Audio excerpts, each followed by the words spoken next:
Right now on Law and Crime Report, quick thinking captured on body camera videos. A little girl found floating in a pool, not breathing. Come on. Good girl, good girl. Hear from two of the officers credited with saving the 3-year-old's life. Plus, why one former officer in the George Floyd case is asking for charges against him to be dismissed. And police radio transmissions from the night Breonna Taylor was killed must be handed over to her family. What those recordings might say. And so I just returned fire. I got 4 rounds off. And it was like simultaneous. It's boom, boom, boom, boom, boom. Later, the nation reflects as civil rights hero John Lewis is laid to rest. Law and Crime Report, diving into today's true crime and top legal stories. It's Thursday, July 30th, 2020.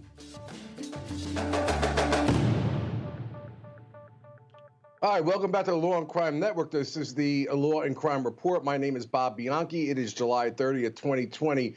Listen, with all the news out there about police officers, you've heard me say it as a former prosecutor and now as a criminal defense attorney, let's not forget about all the good things that so many of the officers do each and every day that go underreported. Such a case out of Pensacola, Florida, where a 3-year-old girl was drowning at her grandparents' pool. The grandparents called 911. Officers responded. When they did, she was not breathing and she was blue, and due to their quick actions, saved the child. Let's take a look.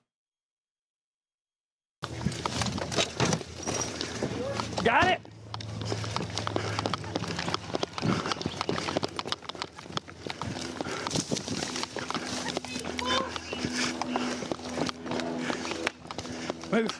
Move on. Move. Please hurry! Please hurry! Oh my God! Please hurry! Oh! Oh my God! Oh my God! No! Oh my God! Follow these voice instructions. Please! Oh, she's moving. She's moving. Come on. Oh, Jesus Christ! Jesus Christ! Did you get a pulse? Huh? Did you get any pulse? Please. I think I got a pulse. I think I got a pulse. Okay. Get her on her side. Oh my God! Oh my God!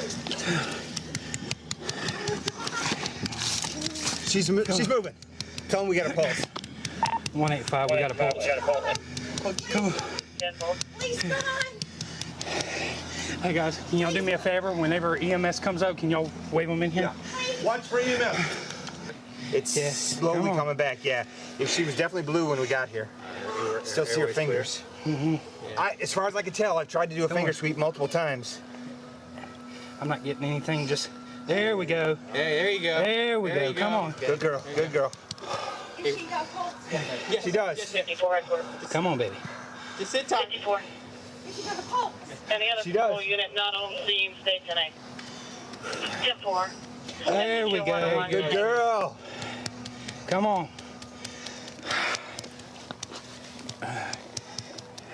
Still good. 101. I'm still Got a pulse. away. It's strong. The pulse is strong. Thank you. That child will fully recover after having been in the hospital. I have with me Mike Wood from the Pensacola Police Department, Public Information Officer. Thank you so much for joining us on this heroism of saving this 3-year-old child. You know, that's exactly what Officer Skipper and Officer Lindblom are. They are heroes.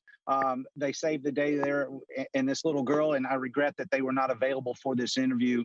But, you know, this is, like you said in your open, this is something that happens literally every day to police officers across the country. And we're glad we were able to get this out. We're glad that it had a happy ending, and she is going to make a full recovery. You know, Officer Wood, I want to talk a little bit from my EMT experiences that I had for many years as an emergency medical technician, and I can tell you firsthand, there is nothing more dramatic and pulse gyrating, if you will, than a child, especially a choking child or having to perform CPR. You could hear it in the officers' voices with the panting and the way their voices were, the nerves, but they kept themselves calm, cool, collected, follow the training. Talk to us about what is it like when you go on one of these calls and hearing people screaming in the background, the poor grandmother thinking that they, you know, took care of their child's kid, their grandchild, and they're just emotionally distraught as well. How much do you have to keep yourself emotionally prepared to keep going forward? Well, this is one of those calls, as you would know, that nobody wants to ever go on. That a child that's in danger of losing their life, and you have a job to do. You have to stay focused because there's nobody else there that's going to help. It's all on you. So you have to stay focused. You have to rely on your training. You cannot waste 1 second, and that's what these two officers were able to do. Yeah, and it's funny, and from my experience too, there's an aftermath to it as well. And I remember looking at the interviews of the two police officers, both of whom have young children, one of whom was very emotional when speaking to the media about it. It's that delayed response. You got to be calm, cool, collected while you're there, and then afterwards it kind of kicks in emotionally, no? That's exactly right. You know, you sit in your cruiser and you got to gather your thoughts because you have to answer the next call and you have to be equally as effective on that next call. So it's tough to do. Sometimes we don't fully decompress until we get home that night. But these officers are trained professionals. They've been doing it a while. Like you said, they also have kids. So the parental instinct also kicks in. So we're glad that this turned out the way that it did. And we're thankful for that. Right. Anything with respect to the grandparents, I have to ask with regard to an investigation. And I will tell you, again, from my experience when I became the county prosecutor in charge of a prosecutor's office, when there were these fatalities where kids drowned unless there was some extraordinary negligence or recklessness. And I know my viewpoint didn't apply across the board. Prosecutors saw this differently, but I felt like those people had suffered enough with the death, again, unless there was something involved like alcohol or drugs or something significant like that. Are these grandparents facing any kind of investigation like that? Absolutely not. This was a total accident. There was no negligence on their part. People that are not used to having toddlers around, sometimes this happens. And the grandparents did, in fact, look for her quickly. That's why she was found as quickly as she was. Right. And from what I understand from the medical reports, the doctor said literally could have been seconds to a minute later, and that child would not have recovered. Is that what your investigation is revealing as well? Yeah, that's correct. The attending pediatrician at the emergency room said that if the officers hadn't arrived when they did, well, let me back up. If the grandparents hadn't called 911 as quickly as they did, and then the arrival of the officers, that this young girl would not have survived. Right. So what about the officers? What kind of reception are they getting from the community and the police department after an incident like this? They're getting a lot of positive feedback. You know, thanks to social media, a lot of people are able to give us their thoughts, give those officers their thoughts. It's been 100% positive, and they're in a good place right now. And we're thankful for the support we have, not only in the community, but since this went national, we're getting support nationwide, and we thank them for that. Let me ask you, given what's going on in the country and the protests and many of the police reforms that you see in many other jurisdictions, how has Pensacola fared with regard to that backdrop prior to this, heroic event? Well, we had demonstrations in Pensacola. They were peaceful. Over the years, we've had things like this come and go, but the Pensacola community has backed its police department for many years. And even through this horrible situation that we saw play out on the national news, our community came together. They had peaceful protests, and that's where it stands in Pensacola. Right. So I would assume that this would improve community relations rather than exacerbate those problems.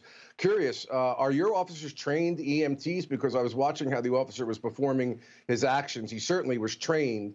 In my jurisdiction, typically they waited for the EMTs to come before they were actually starting to do medical procedures. What goes on there in Pensacola?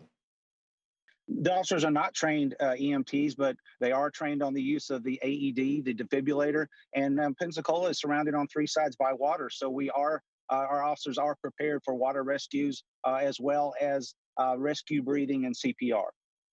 And how many events do you know offhand are your police officers involved in each year, or whatever statistic you can give me, that are medical emergency related things where they've actually saved people's lives by being there? I can tell you that happens on a weekly basis here. We are dispatched to what's called a code. That is someone whose heart has stopped or breathing has stopped. The Pensacola Police Department is dispatched along with the fire department and EMS. And more times than not, the police officer is the first on the scene. So he has to be able to react and know what to do. And our officers are trained to do that. Okay, officer, thank you so much. I wish I had more time to discuss it. Your congratulations, at least from my end of the world, and I'm sure most right-minded thinking people realize of the great work that many police officers, not just in Pensacola, but around the country do. Even though there's need for reform, there's also great work that you do, and this is a great example of it. Please give our regards at the Law and Crime Network to the officers. Congratulations. And next time I'm in Pensacola, like I told you, I go there every now and again, I'll look you guys up. Hey, do that and stay hydrated while you're here. Okay, I will. Thank you. All right, guys, we got to take a quick break. We'll be right back with more Law and Crime Report.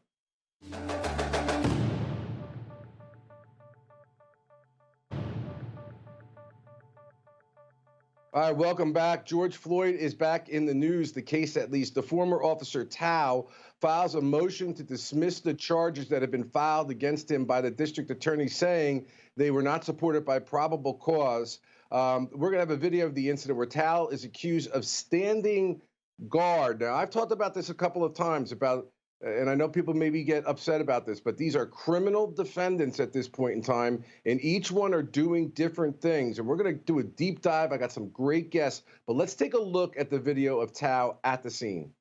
Bro, he doesn't have it, bro. He's not moving. No, did they kill him, bro? Bro, They bro, didn't kill him what is you, 1087, bro? You're a bum, bro, or God, 987, bro? You're a bum. First thing you want to grab is your mace because you scared, bro. Scared of fucking minorities, you fucking bum, bro. Like, bro, 3 minutes, bro. He's not moving. Bro, he's not even moving. Get off of his neck, bro. Get off of his neck. Yes, look at that, bro. on the street. Are you serious? Bro, are you serious? And you gonna keep your thing on your neck? Yeah, bro. Bro, I barely touch me like that, dude. I swear I'll slap the fuck out of both of y'all. I didn't want to call the ambulance. Bro, he's just gonna let him keep his hand on his neck, bro? You're bro. Tou, you gonna let him keep that like that? You gonna let him kill that man in front of you, bro? Huh? Huh? Like what? Bro, he's not even moving right now, bro.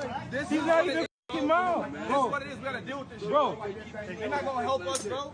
Right, he black. They don't care. 987 years If it ain't they people, they don't care, bro. All right, so there's Officer Tou. Now, he is charged. He's fired from the department. I got some great guests to talk about this. The great Julie Rendelman, former assistant district attorney in New York and now criminal defense attorney, and Lakai Vinson, who is a litigation attorney based out of Charlotte, North Carolina. Ladies, welcome to the show. Thank you. Thank you. Okay, Julie seems a little frozen, but hopefully we can hear her. Julie, can you make out what I'm saying? Okay, I guess Julie's frozen, so we're going to go to Lakai first. Lakai, the basis of this motion is that Tou is being charged with aiding and abetting. And I've looked at that statute of what aiding and abetting is, and I would like you to talk to our audience about the idea. Like, look, no one is saying this is not a tragedy, but now these 4 officers are criminal defendants in a case entitled to the presumption of innocence, proof beyond the reasonable doubt, a jury of 12. They don't have to testify against themselves, all the rights that every other defendant is entitled to. But you can be sure, and I've said it before, and sure enough, it's appearing in the motion, Lakai, where the defense attorneys are saying in order to show aiding and abetting, you have to show both actus reus, we call it in the law, and mens rea, which is a fancy way of saying that there was an action and that there was a mental state. Most crimes require a mental state of, in this particular instance for aiding and abetting, intentional conduct. So to assist in the actual crime itself.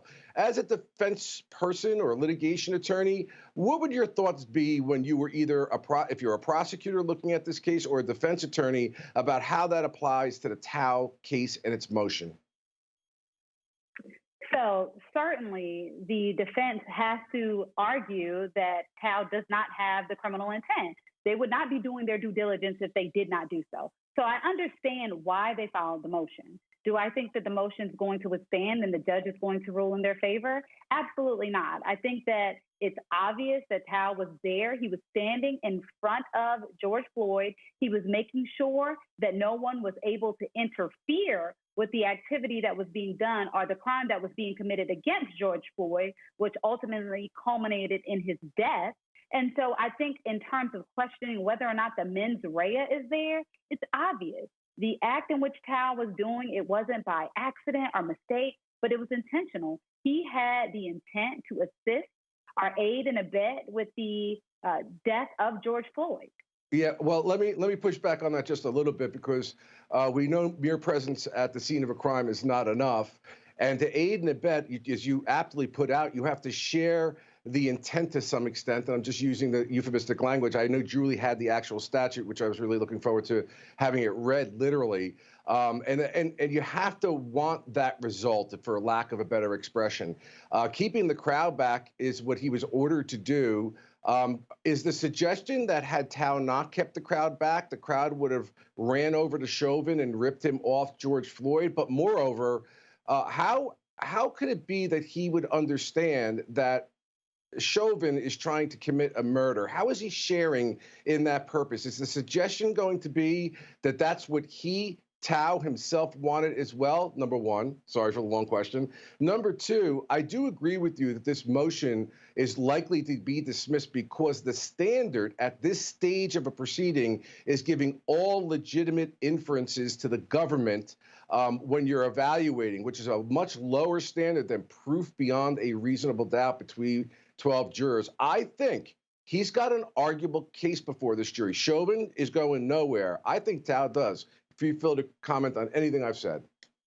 Yeah, so let's step back for a moment. You talked about whether or not we can presume intent based on the fact that he's standing in front of this crowd and he's blocking them. Well, I think it's enough to get to a jury. I do not believe a judge is going to agree with the defense that his case should be dismissed, because I think it is a question that a jury should answer. So certainly, given the circumstances, Tou was standing there. He was told many times by the crowd that George Floyd was not breathing, that what they were doing was wrong. He was not resisting. So he was made aware of all the facts and circumstances. It's not as though he was standing there, he was unaware, he wasn't actively involved. He was an active participant, not by mistake, but by his own doing, regardless of whether or not the order came from a superior or not. So he participated for all intents and purposes. So I certainly think that because of that fact, a judge will not agree with the defense's motion and allow him to be dismissed or allow these charges to be dismissed. No, a great argument that a defense should make, but I don't think it's one that they'll overcome with the judge. No, and I agree with you. And why lawyers are doing it at this stage is it presents appellate issues down the road. It gets them more information. It gets them a hearing potentially. So it's definitely a motion that has to be made. I agree it will be denied. But I think these will be the very arguments you will hear at trial. And that, again, that has to be proven beyond a reasonable doubt against Officer Tou. Now, Tou, we also have Ben Crump, who's the attorney for the victim's family, who is calling the officer's actions and use of force a quote-unquote deliberate indifference. Let's take a listen. He's saying that he cannot breathe long before he was on the ground. And two, there seems to be a couple of efforts by Officer Lane in this case to express some concern and help him breathe. Does that change anything? Well, as Attorney Ramanujan and Attorney Stewart just articulated, it's just deliberate indifference. Even with him saying, I can't breathe, they still put him face down, had him handcuffed. He was clearly restrained. As Attorney Jeff Storms litigated in the David Smith case, this was nothing new for the city of Minneapolis. It was, in fact, foreseeable that if they didn't address this issue, what happened to George Floyd or somebody like George Floyd was predictable.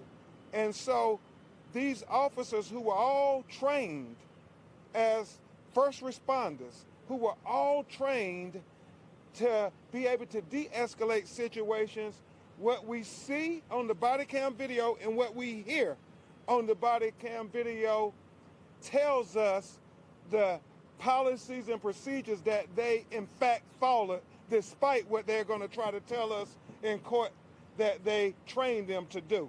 And that's what this lawsuit is about, as my co-counsel so ably articulated. It really is about trying to change the culture and the behavior of policing. You know, we would have hoped that George Floyd did not have to sacrifice his life to bring about these changes. And I'm told we have Rendelman unfrozen. Julie, welcome back. Listen, what Mr. Crump is doing, and just so our audience is clear about this, he's only representing the victim's family with respect to a civil suit that's filed. And it's typically filed under a federal statute 42 U.S.C. 1983. That's where it says the government can't deprive yourself of your liberty. I used to love handling those cases because a little small person can take the government into a courtroom and hold them accountable. Maybe not get justice, but they got a shot at justice. When he's using the words deliberate indifference and talking about the custom practices and policies of the police agency, he's speaking right out of the case law and the statute itself in order to show and establish that this is a civil rights violation, which is separate from and independent from, obviously, the criminal prosecution. Thoughts? Well, yes, I have to go back because, you know, being frozen in time made it difficult for me to respond to one of the things. So I have to just talk about it very briefly with regards to the charges against Tou, if you don't mind. And that is one of the unique things about the law in this specific state is when it comes to intent, it's not written in the statute. And so there's case law that explains what intent this specific defendant would have needed in order to be aiding and abetting another individual. And in this case specifically, he would have known that the alleged accomplice was going to commit a crime, and the defendant, being Tou, intended his presence or actions to further the commission of that crime. That is the problem with that specific charge is you have to actually, based on the case law, prove beyond reasonable doubt at trial that he intended that his actions that he knew beforehand, in a sense, because the word knew, he alleged, indicates some level of knowledge at the time it's happening. And that, to me, is the problem, at least with that specific charge with this defendant. And I agree with you completely. And is in essence what I was saying to Lakai. If I were and was a homicide prosecutor, let me put it in terms like that because people get agitated if you're on one side or the other. And this file came across my desk with respect to Chauvin. That's shooting fish in a barrel, as far as I'm concerned. No brainer. When I get to Tou, as a prosecutor, I'm nervous for the very reasons you just stated there. The bar is high with respect to proving that beyond the reasonable doubt. And that's where I'm going to focus most of my attention factually. Am I able to do that? That concerns me as a prosecutor, whether I'm going to be able to go over the goal line based upon the very law you read. Let me just jump back to Mr. Crump real quick. And I really appreciate you because I knew you had that law, and we had discussed it a little bit about last night, so it was important law, because what people, I want to go back to, it's not what you feel, and it's not what you think, and it's not what you hope for. The judge tells you when you're sworn in, and before you can even get on a jury, you must follow the law. And a lot of people are looking at a really terrible incident, and even with respect to Tou not doing something and saying he's wrong for not having interceded. But that is, the law requires much more than that. And it's not just for Officer Tou. I always worry about the unintended consequences, the slippery slope for all of the other defendants that are being tried right now, that they be tried based upon the law as it exists. You don't like the law, you change the law. But that's the law the prosecutors are left with. With respect to Mr. Crump, Julie, how long are these news conferences going to be allowed to occur? I think he's an excellent lawyer. He certainly knows the law. He had a great way of explaining complex law very simply, but it has the capacity of influencing the outcome of the criminal case and even the civil case. In Jersey, these things just aren't allowed. How long is this going to play out in the court of public opinion? Unfortunately, I don't think it's going to end anytime soon. And not only does it cause some issues, it confuses a potential jury in a criminal matter when we start talking about civil matters, because we know the standard is different and the laws are different. And so when we have someone who obviously rightfully wants to speak out in defense of George Floyd and his family, it is difficult when they start discussing the law because potential jurors are listening to that. But I don't see any end in sight, at least when it comes to this case. Yeah, and you know, Julie, the perfect example of that was what happened in the OJ case. He was not found not guilty in the criminal case, yet was found responsible in the civil case because the burdens are much different. The discovery is different. It's an easier standard of proof. So there is a lot that can occur with regard to confusion, and I'm surprised the lawyers and the judges are not jumping in to try to stop it on both sides. That shouldn't occur. So we got to take a quick break here at the Law and Crime Network. It's great to see that Julie is unfrozen. When we come back, we'll see whether she's frozen, whether she's not, with more Law and Crime Report.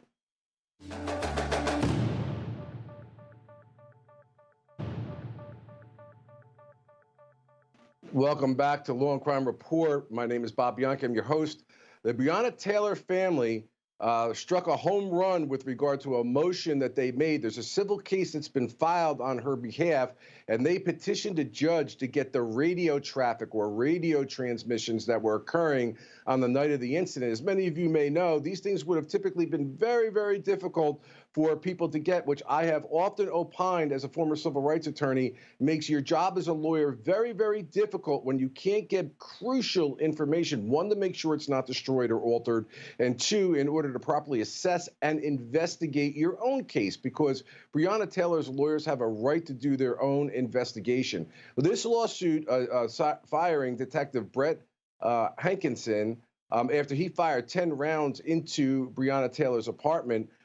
Let's listen to some of the interviews that are being released as well, which, again, is something that you rarely got prior to these reform movements. This is of Sergeant Jonathan Mattingly of the Louisville Metro Police Department describing the incident.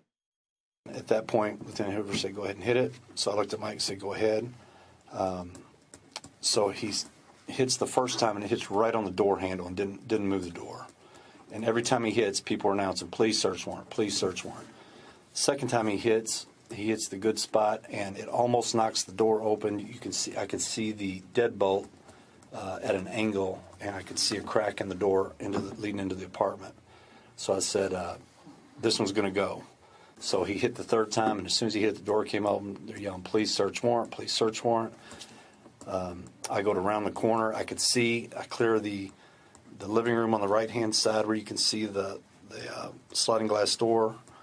As I turned the corner, as soon as I cleared the threshold of the front door, I could see down the hallway. My mind your mind works so quick in this situation, it's unreal. Because as soon as I cleared it, I'm face on about probably 20 feet away, right down the hallway. There's a bedroom door on the right, and there's the male and a female. The male's closest to the door, so he's to my right. And as I turn the doorway, he's in a stretched out position with his hands with a gun. And as soon as I clear, he fires. Boom. And it was almost like at the shooting range where two things flip at the same time, and you got to shoot, no shoot. But I mean, they were like shoulder to shoulder. My mind's going, "This ain't right. You know, something's off here." Because all the doors I've made entry in, I've never seen this. And so I hit this corner, and it goes boom. And as soon as the shot hit, I could feel the heat in my leg. And so I just returned fire. I got 4 rounds off, and it was like simultaneous. It's boom, boom, boom, boom, boom. And then I went back and went down on the side of the door, and then reached around, and I think I got 2 more off around the corner of the door. And then I could really feel the blood in my leg, so I reached down and felt it, and my hand was full of blood, and I knew it had hit my femoral at that point. Okay, so that was an officer who was actually shot, returned fire. He later says that he pulled himself back out. Other officers helped him out, and as you know, ultimately, the boyfriend who shot that officer survived, but Breonna Taylor regrettably died. Lakai, let me go to you on this particular aspect of this case. The cops have not yet made a decision, or prosecutors at this point in time, as to what they're going to do. An officer is being fired upon. There's training. I've gone through the training, is that you shoot at or in the direction of where those shots are coming from. What are your thoughts about how he spoke, and whether or not you believe there's going to be charges brought against him, at least, the officer who got shot? Well, Bob, I agree with you. This one is certainly a hard one, and it's certainly a tragedy. Whether or not I think charges are going to be brought against this particular officer, which I believe is Officer Mattingly, I think there is a lot of public pressure to do so. I think that early on, I may have said, yes, I certainly think that charges will be brought against him. But with the time that has passed and the process that has moved forward slowly throughout this whole ordeal, I don't necessarily think that charges are going to be brought against him. And I think if they decide to do so, which I'm reluctant to say they will, I think it is difficult to say whether or not those charges will stick, because the question is whether or not he defended himself after he was being fired at. So I think there's certainly some factual questions that will have to be answered and that cause some concern before we can really call heads or tails on this one. Yeah, look, I agree with that. Julie, as a former prosecutor and now criminal defense attorney, I've had police-related fatality shootings that were pretty clear. I've had them caught on body cams and MVRs, and still took my time to dot I's, cross T's, cross-reference, send autopsy results to other independent agencies, toxicology reports to other agencies. But as Lakai points out, this is a very complex situation. Typically, the environment is difficult to prosecute police officers. I can tell you that firsthand. That may be changing as time goes by. But to Lakai's point, there are a lot of facts we don't know about. But this was an officer that was shot, which in my mind, can you get 12 jurors as a prosecutor? 12. That's what you need. You play to one juror. Can you get 12 to convict him based on what you heard in that interview? Well, remember, it's not just about his interview, and I'm not taking a position at this in saying that as to whether or not anyone should be charged, but it's his interview coupled with every other piece of evidence. And just like in the George Floyd case, you have to distinguish each specific officer in making a determination as whether or not there's enough evidence against each of them. One of the points you made earlier, and one of the points Lakai made, is we talk a lot about public pressure, and public pressure changes the law, right? But the law is the law. And so we have to make sure when we're making a decision, especially something as serious as this, when it comes to charging an individual, that we're following the law and not doing it based on public pressure. As you said earlier, if you want the law changed, change it. But, there are serious issues with regards to whether or not they have a strong enough case, certainly against this specific officer, at least in finding him guilty beyond a reasonable doubt. Yeah, they're all excellent points by both of you.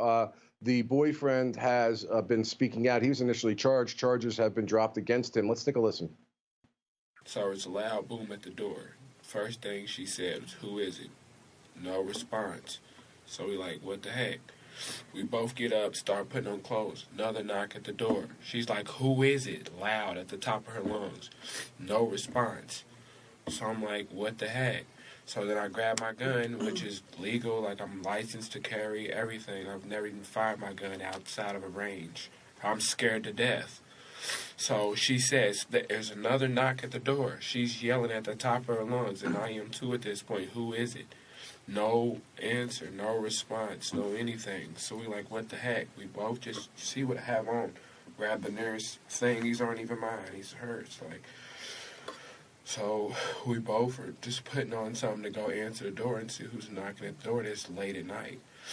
So when we get out of the bed or whatever, walking towards the door, the door comes off the hinges.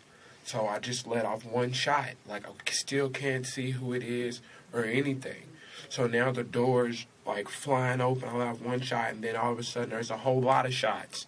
And we both just dropped to the ground, and the gun fell right over there. And I kicked it because I'm scared to death. Now we're seeing lights and stuff. So it's looking like, okay, it's the police, and there's a lot of yelling and stuff.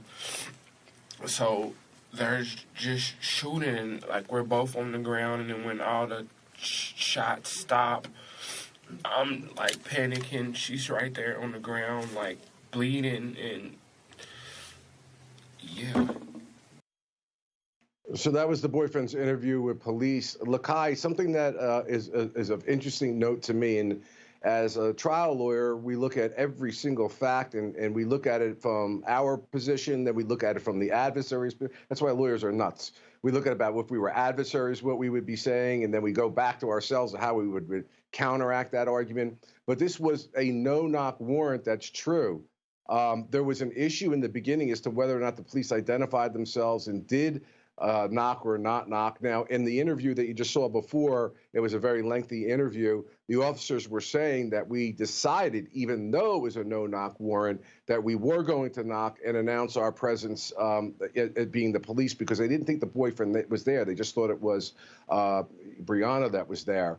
And I note from the interview he gave from the police, he mentioned on a couple of occasions that there was knocking at the door, which would support what the officers were saying. Now, he says that he didn't hear that they were identifying themselves as the police, but that is going to be a fact that I'm sure the officers are bringing up strongly to the police and prosecutors that are investigating the case, that they didn't have to do any kind of announcement, any kind of knock. They could have just busted in, but they went step back and did the knock. What do you think?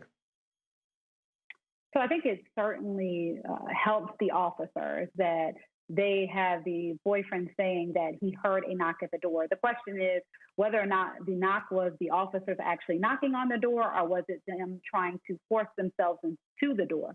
So like Julie stated, we're going to have to look at all of the evidence.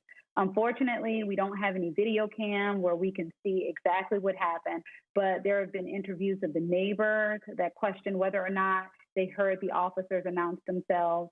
Likewise, the boyfriend and what his position is as to whether or not he heard the officers announce themselves, although he did identify a knock.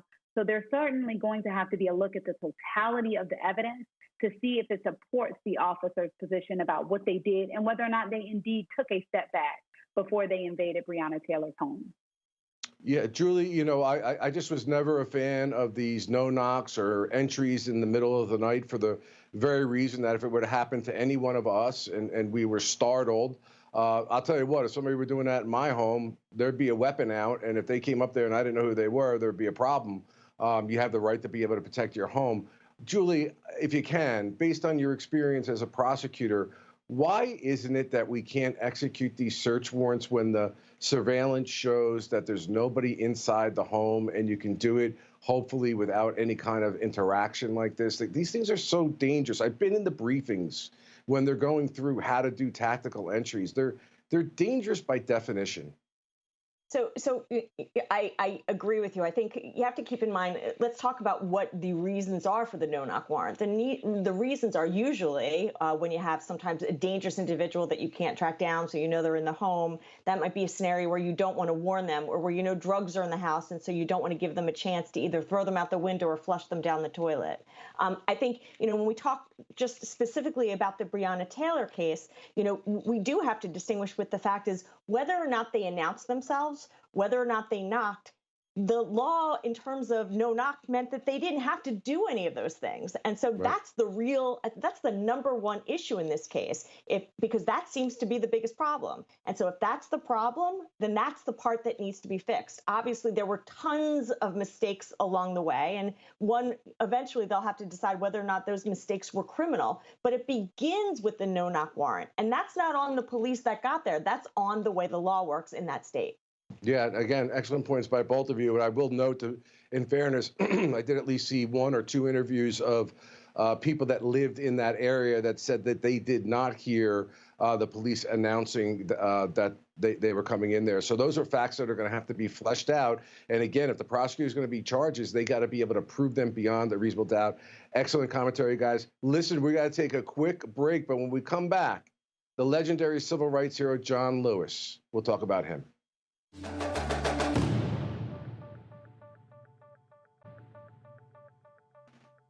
Welcome back. I'm your host, Bob Bianchi. The immortal life of John Lewis, congressman, from the days back in the day, having been beaten, fractured skulls, arrested over 40 times in order to advance the civil rights movement, catapulted himself into the Congress and gave a signal to his brother, a little thumbs up when he was being sworn in. And the brother said afterwards, "Why'd you give me that?" And he goes, "Boy, we've come far from our parents who were sharecroppers, right? And there he was in the United States Congress, had a prolific career, and he also received the Medal of Honor in 2011. Let's take a listen to what he said. This is a long way from growing up in rural Alabama, from the sit-ins, the Freedom Rise, the March on Washington, the March from Selma to Montgomery. In my younger life, when I was growing up, I saw those signs that said, white men, white women, colored women, white waiting, colored waiting. And then coming here the first time in 1963 to meet with President Kennedy and to come back and to be honored by the first African-American president. It's amazing, it's unbelievable. I was deeply inspired and moved by the action of Rosa Parks in 1955 when I was 15 years old in the 10th grade. And later I heard the words of Dr. King on the radio. Seemed like he was saying to me, John Lewis, you too can do something. And I would ask my mother, ask my father, my grandparents, my great-grandparents, why segregation? Why racial discrimination? They would say, that's the way it is. Don't get in the way, don't get in trouble. But Dr. King inspired me to get in trouble. And I would never forget, after the sit-ins, and during the Freedom Rise, and during the campaign of President John F. Kennedy, listen to him. He inspired me. And later meeting his brother, Robert Kennedy, inspired me to continue to push. You have to believe in yourself and have faith in your fellow man or woman and have this abiding faith that there are things that are so right, so good, so necessary that you're willing to die for. Be not afraid. The great late Congressman. Lakai, let me go to you first. I'm interested in each of your points of view of all of the amazing work and the amazing man he was. Very inspirational to me in his entire career. What's the one thing in your mind that you took away most, that was most powerful to you about the man's life and his career? It's certainly hard to parse it down to one thing, Bob, but he was so brave and so courageous. He participated at 23 years of age in marching with Martin Luther King. He was willing to sacrifice himself, which he mentioned, which is outstanding. And he taught love and hope over fear and hate. And all of us can certainly take something from that. Well said. How about you, Julie? Just, you know, there was, at his funeral, he had written something, and he wrote that he wanted the following to be read, along with much other. Though I may not be here with you, I urge you to answer the highest calling of your heart and stand up for what you truly believe. He was one of those individuals that worked to bring both sides together, and didn't just work to help, you know, blacks and browns. He worked to help against anti-Semitism. And for whatever reason, I'm incredibly emotional. I think about my mother, who adored him and Martin Luther King. And so it's quite sad. Yeah, you know, in my mind, he was the living example of the humility and love for people that many faiths espouse, but unfortunately many of the followers don't necessarily follow. That he had gone through everything that he had gone through, the physical pain, the mental and emotional abuse, the jailings, and he didn't get jaded. He didn't become nasty. He actually used his example of peace and love to change the lives of so many other people. And to me, he was truly, like they say in the scriptures, a job well done, faithful servant to me.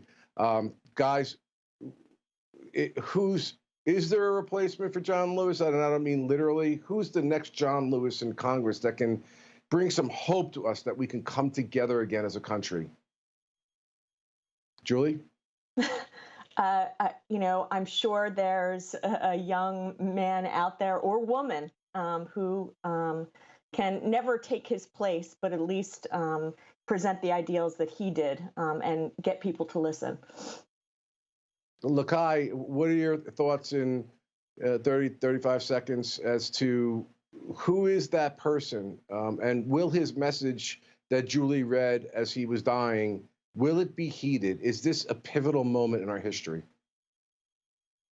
I think absolutely there are certainly people that are in Congress right now that can resonate with John Lewis's spirit and speak up to what he believed in. I don't think that there's any one individual, and we don't need any one individual. We need a multitude of leaders right now. And we certainly hope that his spirit and his thoughts and awareness of what we needed to move America forward will certainly be pushed by those who are in office right now.